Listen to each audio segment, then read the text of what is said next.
नसीन, waste एक बहुत ही मिसकैलकुलेटेड war लड़ने जा रहा है ईरान के खिलाफ, which will not only change the balance of power in the region, बल्कि ये ग्लोबल ऑर्डर को भी ये जंग बराह रास्त मुतासर करने जा रही है। वो ग्लोबल ऑर्डर जो ऑलरेडी बिल्कुल कमजोर हो चुका है, लेकिन उसका स्ट्रक्चर अभी तक मौजूद है, यानी यूएन के अंदर वीटो पावर मौजूद है। ये सबसे आप समझने के वो प्राइमरी सतून है इस वर्ल्ड ऑर्डर का।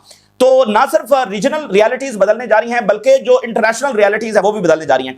इस वक्त जो ईरान की जानिब से बात सामने आ रही है, ऑफिशियल सतह के ऊपर बात सामने आ रही है, वो बहुत ही गैर मामूली है, बहुत ही गैर मामूली है। इससे पहले ईरान ने जितनी भी स्टेटमेंट जारी की हैं कि हम यहां अटैक कर देंगे, इस तरह का रिस्पॉन्स होगा, ये हम मिसाइल इस्तेमाल करेंगे, ये ड्रोन इस्तेमाल करेंगे, ये उस सबसे ऊपर वाली चीज है जो उन्होंने अब बयान की है।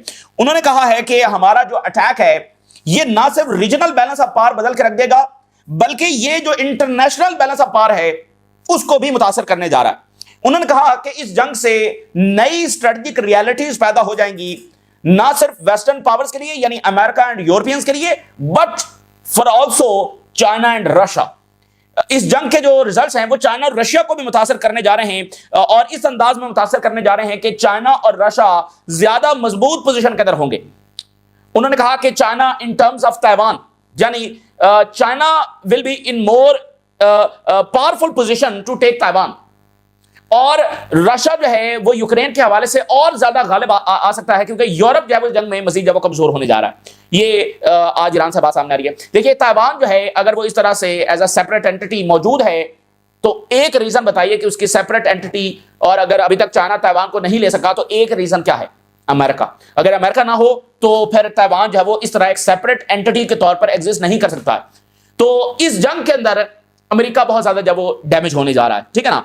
और इसी दरमियान आप देखिए कि यूरोप इस जंग के अंदर मजीद कमजोर हो सकता है, और इससे जो रशिया है वो यूक्रेन की बैटल के अंदर जो है वो और ज्यादा गालिब आ सकता है। पहले भी अगर आप देखें तो रशिया जो जंग यूक्रेन में लड़ रहा है उसमें नॉर्थ कोरिया की सपोर्ट शामिल है, उसमें ईरान की सपोर्ट शामिल है। ईरान ने बिलियंस ऑफ डॉलर्स के मिसाइल्स दिए हैं, ड्रोन्स दिए हैं रशिया को, और जो ईरान के शहीद ड्रोन्स हैं उन्होंने बड़ी काया पलटने वाली जो कामयाबी है वो वहां पर हासिल की है। इन ड्रोन्स का बहुत ज्यादा किरदार, इसलिए रशिया और चाइना, ये तमाम ताकतें और बाकी तमाम बड़ी पावर्स, नॉर्थ कोरिया, बेलारूस, देखिए इसका चूंकि impact global balance of power के ऊपर होने जा रहा है ना, तो कईयों के लिए अपॉर्चुनिटीज क्रिएट होंगी, कईयों के लिए रिस्क क्रिएट होंगे। कोई ज्यादा बेहतर पोजीशन में आने वाले हैं, कोई ज्यादा कमजोर पोजीशन में आने वाले हैं। इसलिए तमाम दुनिया की जो नजरें हैं वो इस जंग के ऊपर लगी हुई हैं। यानी ये बात तो फिर अब वाज़ेह हो गई कि ये सिर्फ दो मुल्कों की कमजोरी, शिकस्त या फतह का मामला नहीं है, इसका ताल्लुक पूरी दुनिया के बैलेंस ऑफ पावर के साथ है, और फिर उससे नए इवेंट्स ट्रिगर होंगे ना। यानी अगर इस जंग के बाद अमेरिका को डिफीट होती है और वो कमजोर पोजीशन में आ जाता है, और आगे हम मजीद उसको तफसील के साथ डिस्कस करते हैं कि वो कैसे होगा, तो फिर China will initiate it's policy towards Taiwan, के ताइवान को लेने के लिए जो भी उसने करना है वो इनिशिएट कर देगा। तो क्या है कि नए इवेंट्स भी इस जंग के बाद ट्रिगर होने जा रहे हैं, ना सिर्फ रीजन के अंदर बल्कि आलमी सतह के ऊपर भी। तो सबकी नजरें जो हैं इस जंग के ऊपर हैं। ये सिर्फ अब दो मुल्कों की जंग नहीं है कि एक जीतेगा एक हारेगा, एक को शिकस्त होगी एक को फतह होगी, ये अब वो नहीं है, बल्कि इसके इंपैक्ट जो है वो सबके ऊपर आने वाले हैं। अच्छा, और ये जंग बिल्कुल वैसे ही साबित हो सकती है जैसे स्पेन और इंग्लैंड की जंग जब 16वीं सदी में हुई थी। स्पेन उस वक्त की सबसे बड़ी पावर था, नेवल पावर था, उसने इंग्लैंड के ऊपर अटैक किया, शिकस्त हो गई, स्पेन हमेशा के लिए वो एक बड़ी पावर के तौर पर जो है वो महरूम हो गया। तो इस जंग का नतीजा भी कुछ इसी नोयत का निकल सकता है। वैसे भी अब ये वक्त आ गया है कि इंपीरियलिज्म से ह्यूमैनिटी को भी आजाद किया जाए, जो पिछले कई सेंचुरी से बहुत सारा पेन उसने फेस किया है, कर रही है इस इंपीरियलिज्म की वजह से। खबर यह है कि ईरान ने अपनी लीडरशिप को ये ऑर्डर जारी किए हैं कि अगर कोई ऐसा मौका आ जाता है कि मजीद ऑर्डर्स नहीं पहुंच पाते तो भी वो लड़ना जारी रखें। ये नहीं कि ड्यूरिंग द वॉर अगर पीछे से ऑर्डर्स नहीं आ रहे तो वो रुक जाएं, या वो उनको जो क्लियर डायरेक्शंस हैं कि हमारे इस जंग के अंदर अहदाफ क्या हैं वो उनको बता दिए गए हैं। अगर कोई ऐसा सिनेरियो आता है कि ऊपर लीडरशिप का वैक्यूम पैदा हो जाता है या व्हाटसोएवर, देखें ज़ाहिर है ये जंग है, कोई भी रुख इख्तियार कर सकते हैं, तो लीडरशिप को नीचे बता दिया गया है कि वो लड़ना जब वो जारी रखें। ईरान के डिफरेंट एरियाज में एयर स्पेस जब शटडाउन हुई है, और मोर जो अमेरिकन एसेट्स हैं वो अमेरिकी बेसिस से फ्लाई किए हैं टुवर्ड्स यूरोप, और फिर यूरोप से आगे वो रीजन की तरफ आ रहे हैं। मजीद अमेरिकी एसेट्स आ रहे हैं। 1/3 नेवी वो ऑलरेडी लेकर आ गए हैं, और 1/4 आप कह सकते हैं कि वो एयर पावर लेकर आ गए हैं, लेकिन मजीद भी वो लेकर आ रहे हैं। और यूई के ऊपर साइबर अटैक हुआ है, बड़ी ये इंपॉर्टेंट बात है कि यूई के ऊपर ऑर्गेनाइज्ड और सीरीज ऑफ साइबर अटैक्स हुए हैं। अब इसमें सबसे इंपॉर्टेंट बात यह है कि ये किए किसने, भाई यूई पर किसने साइबर अटैक्स कर दिए, और यूई में इस वक्त बड़ा कंसर्न पाया जा रहा है कि उनके क्रिटिकल जो इंफ्रास्ट्रक्चर है उसके ऊपर सीरीज ऑफ साइबर अटैक्स किए गए। जॉर्डन ने अनाउंस किया है कि ना ही अब अपनी एयर स्पेस देंगे ना ही अपनी बेसिस देंगे ईरान पर हमले के लिए। अच्छी बात है, लेकिन जॉर्डन को यह बताना होगा कि कैसे नहीं देंगे। जब जेट्स वहां पर डिप्लॉयड हैं, जब लॉजिस्टिक सप्लाई के लिए वो इस्तेमाल हो रही है, सारा कुछ तो वहीं पर हो रहा है। तो जॉर्डन आज कह रहा है कि हम ना ही बेस देंगे ना ही एयर स्पेस देंगे, तो होना तो यही चाहिए और यही अच्छी बात है, क्योंकि इसका पॉलिटिकल डिजास्टर खुद जॉर्डन के लिए आ सकता है और जॉर्डन जब जंग में ड्रैग हो जाएगा, क्योंकि वहां पर बेसेस जब वो हिट होंगी। तो अच्छी बात है, जॉर्डन का स्टांस तो यही होना चाहिए, लेकिन उनको ये बताना भी चाहिए कि वो कैसे नहीं देंगे। अमेरिका को लाकर बिठा दिया है और कह रहे हैं कि नहीं, बेसेस भी नहीं देंगे और एयर स्पेस भी नहीं देंगे, तो ये बात जब मिलती जुलती नहीं है। अच्छा, आगाज हम करते हैं ईरान से, और ईरान ने जो इस वक्त बात की है that is above all the others. जो इससे पहले बातें सामने आई हैं कि हमारी मिलिट्री स्ट्रेटजी क्या है, हम कहां पर कितने मिसाइल ड्रोन फायर करेंगे, स्ट्रेट ऑफ हॉर्मुज़ को बंद कर देंगे, सब ज़ाहिर बहुत बड़ी बातें हैं, लेकिन अब हम सबसे ऊपर वाली बात जो वो करने जा रहे हैं। और उन्होंने कहा है कि हम पूरा वर्ल्ड बैलेंस हिलाने वाले हैं, ना सिर्फ रीजनल बैलेंस हम हिलाने वाले हैं, हम पूरा ग्लोबल बैलेंस हिलाने वाले हैं। और ये जो ग्लोबल वेस्टर्न ग्लोबल ऑर्डर बच गया है, बचा कुचा जो है, ये भी किरची किरची होने वाला है और ये क्रैश होने वाला है। जरा ये देखिए, अब ये ईरान से जो है यानी ऑफिशियल सतह के ऊपर ये बात सामने आ रही है। उन्होंने कहा कि वॉर ऑन ईरान जो है ये कैटलाइज करेगी the disintegration of the global order, यानी ये जो ग्लोबल ऑर्डर टूट रहा है ये मुकम्मल तौर पर टूट जाएगा, और यानी कैटलाइज करते हैं यानी उस प्रोसेस को तेज कर देना। तो ईरान के खिलाफ जो जंग है that would reshape the global order. देखिए, जंगें तो बहुत सारी हुई है ना, इराक, शाम, ये सारी अफगानिस्तान की जंगें हुई हैं, लेकिन ईरान कह रहा है कि ये वो जंग होगी जो ग्लोबल ऑर्डर को रीशेप करने वाली है। ये रशिया और चाइना पर भी इंपैक्ट डालने वाली है, लेकिन वो ज्यादा पावरफुल पोजीशन में आ जाएंगे। And the international balance of power, उसको भी हिलाने वाली है ये जंग। ये बात तो बहुत ऊपर चली गई ना। इससे पहले ये क्या था कि भाई हम यहां हमला करेंगे, यहां हमला करेंगे, वो इन टर्म्स ऑफ कि इजराइल कितना डैमेज होगा, अमेरिका कितना डैमेज होगा। अब वो बात करें ग्लोबल बैलेंस ऑफ पावर को हिलाने की, पूरी दुनिया के ऊपर इसके असरात जब आने वाले हैं।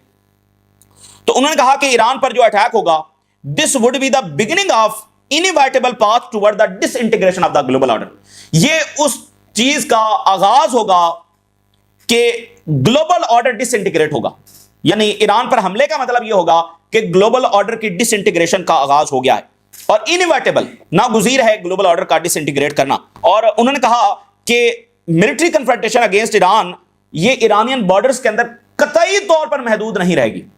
ईरान पर हमला सिर्फ ईरानियन बॉर्डर्स के अंदर महदूद नहीं रहेगा, ये जंग ईरान के बॉर्डर्स के अंदर जो है वो कंटेन नहीं की जा सकेगी, बल्कि it would instead alter the international balance of power as a whole. ये पूरे के पूरे इंटरनेशनल बैलेंस ऑफ पावर को हिला के रख देगी और इससे ट्रिगर होंगे मजीद wide ranging geopolitical consequences. देखें, मैंने आपको बताया ना कि कईयों के लिए अपॉर्चुनिटीज पैदा होंगी, कईयों के लिए रिस्क पैदा होंगे। तो इस जंग के साथ और बहुत सारे इवेंट्स जुड़े हुए हैं, कोई किसी के ऊपर अटैक कर देगा, कोई किसी के साथ कोई मामला करेगा, तो जियो पोलिटिकल कॉन्सिक्वेंसेस इसके साथ जुड़े हुए हैं। मजीद बहुत सारे इवेंट्स इसके साथ ट्रिगर होने जा रहे हैं, ये ईरानीज कह रहे हैं, extending far beyond the region. इसके जियो पोलिटिकल कॉन्सिक्वेंसेस सिर्फ रीजन तक भी महदूद नहीं होंगे। पहला तो यह कि ईरान के बॉर्डर्स के अंदर ये जंग महदूद नहीं रहेगी, फिर इसके कॉन्सिक्वेंसेस जब वो रीजन तक महदूद नहीं होंगे बल्कि इंटरनेशनल लेवल के ऊपर होंगे, पूरी दुनिया के ऊपर होंगे। ईरान के खिलाफ जब जंग छिड़ेगी तो ये स्ट्रेटेजिक कैलकुलेशंस को भी चेंज कर देगी, वेस्ट के लिए तो करेगी, but also for Russia and China. Russia और चाइना की जो स्ट्रेटेजिक कैलकुलेशंस हैं वो भी चेंज होने वाली है। ये बात बहुत इंपॉर्टेंट है, बड़ी गैर मामूली बात है। किस तनाजुर में रशिया और चाइना के लिए स्ट्रेटेजिक रियलिटीज और उनकी कैलकुलेशंस वो तब्दील होने वाली हैं इन terms of Taiwan and in terms of Europe. और ये दोनों को पुश कर सकता है रशिया और चाइना को, ये नई strategic calculations to take action aimed at reshaping the geopolitical realities with their respective interest. देखें, बात बड़ी गैर मामूली है। चाइना कहता है कि हम ताइवान लेंगे, ले क्यों नहीं रहा? इंतजार कर रहा है ना, एक सूटेबल टाइम का इंतजार कर रहा है। उसकी एक स्ट्रेटेजिक कैलकुलेशन है कि ये वो टाइम होगा जब ये बैलेंस ऑफ पावर तब्दील होगा, तो ये वो टाइम होगा कि जब हम ताइवान लेंगे। तो ईरान ये कह रहा है कि इस जंग से वो वेस्ट को इतना डैमेज करने वाले हैं और ऐसी रियलिटीज क्रिएट करने जा रहे हैं कि चाइना अपनी स्ट्रेटेजिक कैलकुलेशन तब्दील कर देगा और वो ताइवान के तनाजुर में ये देखेगा कि अब वक्त आ गया है। सो ये जो ईरान जंग का रिजल्ट होगा that will push China to take action in their interest and same for Russia. जो रशिया की कैलकुलेशन, अब देखें रशिया के साथ भी तो अभी तक कोई क्रेडिबल बात अमेरिका नहीं कर रहा, ना ही यूरोपियंस कर रहे हैं, बल्कि वो तो मजीद असलहा देने की जब यूरोपियंस तैयारी कर रहे हैं, मजीद बजट देने के लिए तैयारी कर रहे हैं। रशिया के साथ कोई संजीदा मुज़ाकरात तो नहीं हो रहे, जो रशिया की प्रिंसिपल डिमांड्स है क्या अभी तक वो मान ली गई हैं। तो रशिया का जो इंटरेस्ट है वो ज़ाहिर है इन टर्म्स ऑफ यूक्रेन है, इन टर्म्स ऑफ यूरोप है। तो उस हवाले से भी रशिया की जो स्ट्रेटेजिक कैलकुलेशंस हैं वो तब्दील होंगी, और क्योंकि यूरोप इससे मजीद कमजोर पोजीशन में होगा। तो ये जो मेजर कॉन्फ्लिक्ट यहां पर छिड़ने वाला है, ये क्रिएट करेगा opening for other global powers to exploit the result shifting in their interest, के जो बाकी ग्लोबल पावर्स हैं वो अपने इंटरेस्ट के अंदर मजीद परसू कर सकेंगी to advance their own geopolitical agendas. यानी रशिया, चाइना, नॉर्थ कोरिया और बाकी रीजनल एंड ग्लोबल पावर्स जो हैं वो अपने रिस्पेक्टिव एजेंडास को आगे परसू करेंगे कि अब ये वक्त आ गया है कि जो हम करना है कर गुजरें। जो रशिया ने करना है जिस चीज का वो इंतजार कर रहे हैं, जो चाइना ने करना है, जो नॉर्थ कोरिया ने करना है, जो बाकी किसी ने करना है, दे वुड सी कि अब वक्त आ गया, इसका इतना बड़ा रिजल्ट होने वाला है। मिसाल के तौर पे यूएस एनवॉय जो स्टीव विटकॉफ है, जो मुज़ाकरात कर रहा है, अभी तक उसने कोई प्रैक्टिकल बात रशियंस के साथ और रीअश्योरेंस उनको नहीं दी है, बल्कि सिर्फ बातें ही हो रही। तो रशियंस भी काफी ज्यादा इस हवाले से फ्रस्ट्रेटेड हैं कि अमेरिकन्स जो है वो कोई क्रेडिबल बात उनसे नहीं कर रहे हैं। जो रशिया की सीधी सीधी डिमांड्स है वो अभी तक जो है वो नहीं मानी जा रही। तो ये है वो गैर मामूली बात है, यानी ये उससे बहुत आगे है कि वो कहां हिट होगा, क्या कौन कितना डैमेज होगा, ये उससे बहुत आगे की बात है। आप अंदाजा करें कि एक जंग, उससे मजीद जंगें या कॉन्फ्लिक्ट्स या मजीद इवेंट्स क्रिएट हो सकते हैं, या चाइना ने ताइवान को जिस भी अंदाज में लेना है वो उस लेने की पोजीशन में आ जाएगा। देखें इस वक्त आप नोट करें कि जो यूनाइटेड नेशन है उसमें जो वीटो का स्ट्रक्चर है वो ऑलरेडी अंडर क्वेश्चन है कि भाई अब ये वीटो जो है, दुनिया इतनी बढ़ गई है। जब उस वक्त की आप पॉपुलेशन देखें, आई थिंक 1 से 2 बिलियन के करीब होगी, आज ये 8 बिलियन की ये दुनिया है। बहुत सारी नई पावर जो है इमर्ज कर गई हैं, और फिर जिस तरह से सैंक्शंस यूजलेस हो चुकी हैं और उनको बहुत ज्यादा इस्तेमाल किया गया है, ठीक है ना। डॉलर को जो है वो जिस तरह से इस्तेमाल किया जा रहा है, जिस यूएन चार्टर को सबके साइन करवाए गए थे उसको तो बिल्कुल पारा पारा करके रख दिया गया है। इंटरनेशनल लॉ की क्या वैल्यू है, यूएन सिक्योरिटी काउंसिल की वैल्यू क्या है, उसने कौन सी जंग रुकाई। तो ये तमाम स्ट्रक्चर जो जिसको आप ग्लोबल ऑर्डर कहते हैं, ये तो ऑलरेडी कमजोर पड़ चुका है और अंडर क्वेश्चन है। तो ऊपर से अमेरिका एक ऐसी जंग हार जाता है और उसमें उसकी इकोनॉमिक कॉस्ट भी बहुत होगी, तो फिर जाहिर है कि ये चीजें सस्टेनेबल है ही नहीं। और इसको जरा हम लिंक करते हैं मजीद, जो अब टैरिफ का इशू चल रहा है, जो सुप्रीम कोर्ट ने फैसला दिया बड़ा गैर मामूली, यानी उसके भी ज़ाहिर पूरी दुनिया देख रही है, उसके असरात पूरी दुनिया के ऊपर है। जो सुप्रीम कोर्ट का अमेरिका में फैसला है रिगार्डिंग टैरिफ, इसको भी जरा, अब ये जो ईरान बात कर रहा है ग्लोबल ऑर्डर को तब्दील करने वाले, इसको जरा टैरिफ, ट्रम्प के पास जो सबसे नाज़रीन बड़ा वेपन था जिससे वो दुनिया को चला रहा था और उससे रेवेन्यू जनरेट कर रहा था और दुनिया को सब्जुगेट कर रहा था, वो टैरिफ था। अच्छा, इस टैरिफ से जो है वो ट्रम्प ने बहुत ज्यादा रेवेन्यू जनरेट किया है। ट्रम्प ने 175 बिलियन डॉलर्स का revenue, more than 175 billion dollars का रेवेन्यू जनरेट किया। और ये जो पैसे हैं इसको, इसी से ट्रम्प की जो गवर्नमेंट है वो चल रही है, यानी जो डिफरेंट एक्सपेंसेस हैं वो इसी से निकल रहे हैं। और इवन जो वेनेजुएला की जंग हुई है उसमें भी पैसे यहां से गए। और आपको पता है वेनेजुएला की जंग पर इनका खर्चा कितना आया है? 20 बिलियन डॉलर्स। 30 मिनट का ऑपरेशन, 20 बिलियन डॉलर्स का खर्चा आया है। तो आप जरा ये भी अंदाजा लगा ले कि ईरान की जंग में कितना खर्चा इनका आने वाला है। वो hundreds of billions of dollars हो सकता है, वो ट्रिलियंस ऑफ डॉलर्स हो सकता है। अब इन्होंने जनाब अली 175 बिलियन डॉलर्स वहां से रेवेन्यू कलेक्ट किया।